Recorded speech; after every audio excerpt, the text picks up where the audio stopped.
and I await him every day.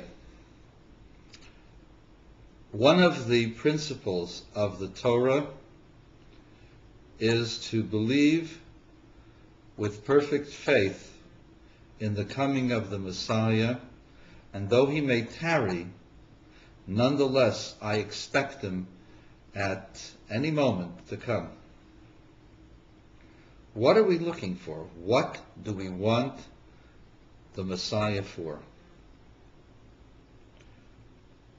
The other major religions have it that in the day of Al-Aqsa, for example, Muslims, there will be a murder of all those who do not accept Islam.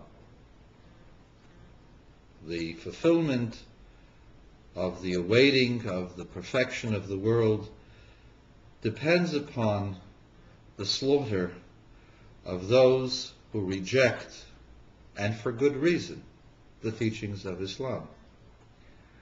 Those who reject Islam were peoples who had original documents and original ideas, and Islam is just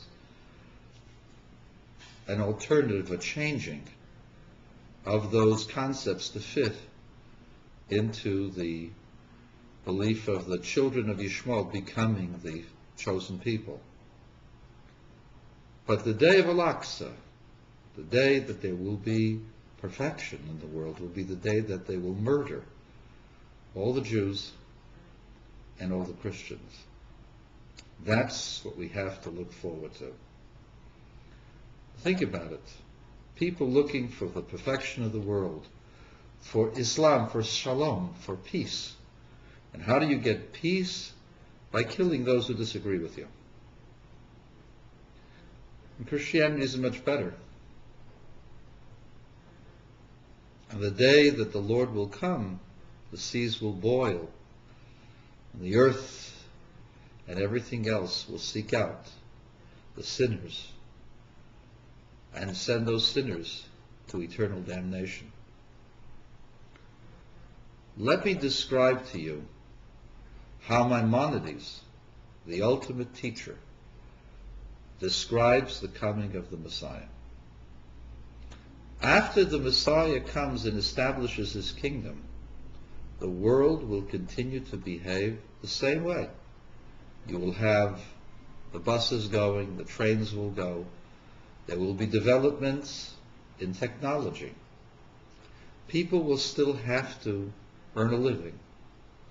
But he says there will be great abundance, and so there will be plenty of time for people to do with their leisure time as they wish. And during that period of time, people will begin to study the wisdom of God. And that will be their major enjoyment. The entire world, in every waking moment that they will have, will pursue God's wisdom.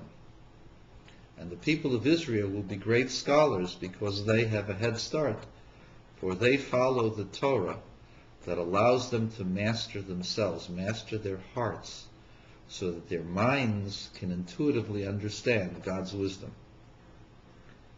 And the wisdom of God will envelop the earth as the waters cover the ocean floor.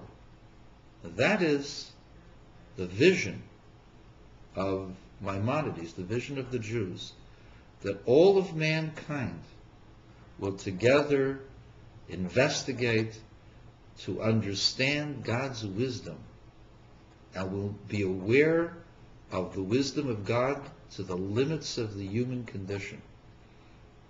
And in that process, all the peoples who will study the wisdom of God will merit the world to come.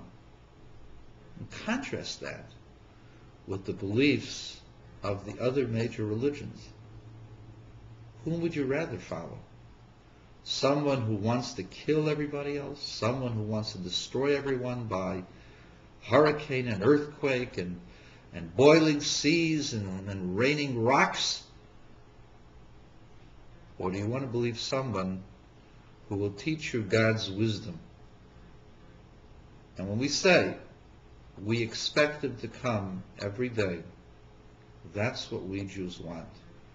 We want the whole world to be happy, the whole world to be a complete world, where everyone has what they need, where abundance of all things will be there so that people will be able to pursue